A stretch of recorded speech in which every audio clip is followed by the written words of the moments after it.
Right then, hello there, good evening, good afternoon, good morning. Welcome to Knickknacks of Peculiar and to the Mr. Cuddy 2977 YouTube channel. My name is Paul, I'm also called Knickknack, I'm also called Mr. Cuddy, and I run the blog, Knickknacks of Peculiar, and the YouTube channel, Mr. Cuddy 2977, in case you hadn't worked that out by now. I do the daily teaser quiz, I do TV reviews as and when I get a chance to sit down and concentrate on a TV show. And I also do movie reviews. That's what this is. That's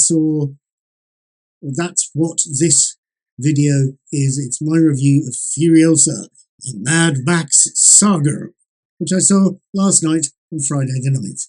I wanted you to know what I thought. I wanted to hear what you thought, and you can leave your comments underneath this video. Furiosa, a Mad Max Saga, opens with the sound of voices from different radio stations, telling us that the world is slowly, ever so slowly, collapsing into complete, devastated chaos, whilst the narrator, the heavily tattooed history man, George Shetov, tells us the world is falling apart and asks how we're managing to survive.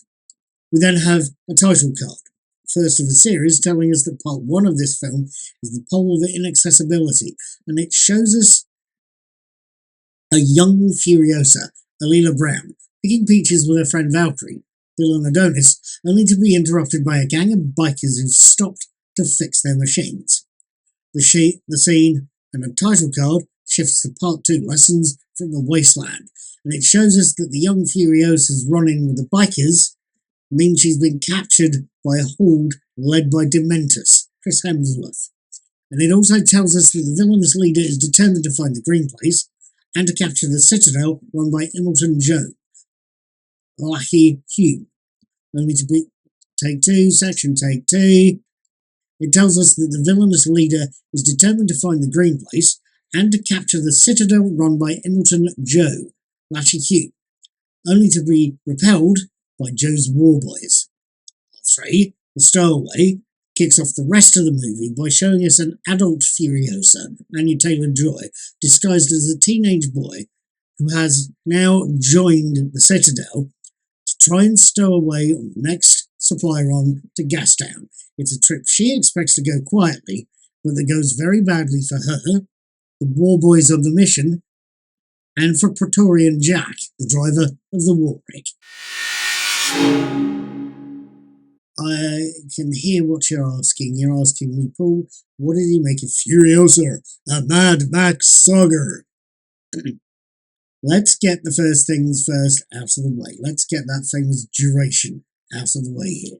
You're possibly aware by now that I have type 2 diabetes, that I use the loo quite a lot as a result, and that on top of that, I've got the attention span of a gnat on cocaine.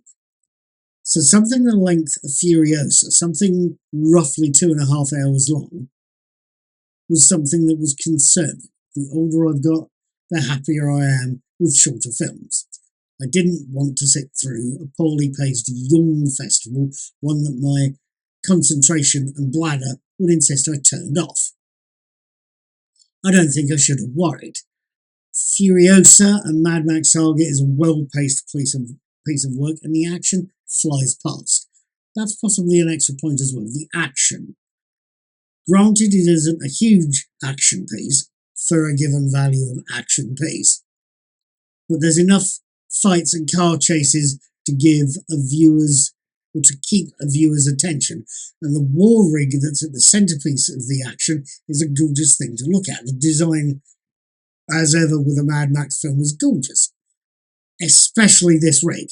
And especially in close-up, the things got a lot of embossed decorations on the side that is very well eye-catching, and it's a shame it goes past as rapidly as it does.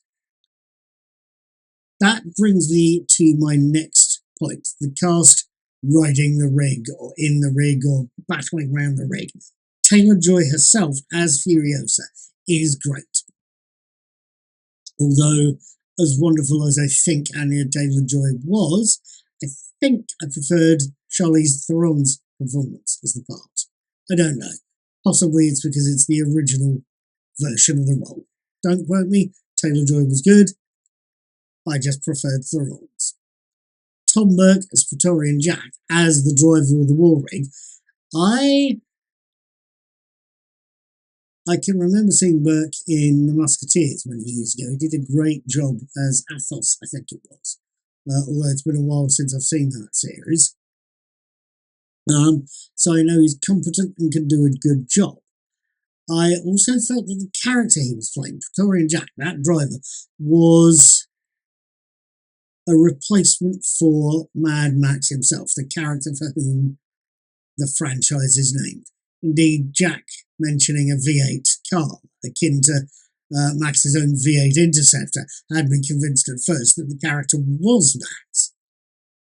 There's a lot going on there, possibly, but either way, I felt the character was modelled on and a suitable stand-in for the franchise's main figure, and it's one that stood out for me. The real star of the film, though, was Chris Hemsworth as the biker ward Dementus. I would love to say it's not often the villain steals the show, and I would love to be able to turn around on camera and say that with a straight face. Really, I would. I can't. I'd be talking out of my bum, to be brutally honest with you. Heath Ledger's Joker, the Hopkins original version of Hannibal Lecter, Ricardo Montalban's Khan. I could go on about scenery-chilling, scene-stealing villains. There are possibly bigger and better ones, but I think we can say Dementus is both watchable and the foul-smelling heart of this movie. So, what did I make of Furiosa, a Mad Max saga? Is it good, bad, indifferent, or what? Frankly, I will be honest here on this last piece, I will still think here and now that there's better entries in the Mad Max franchise. I think that Fury Road was possibly the best of the bunch. I think that Mad Max 2, The Road Warrior, is the film that defined the saga. But I still also think that Furiosa is well worth watching.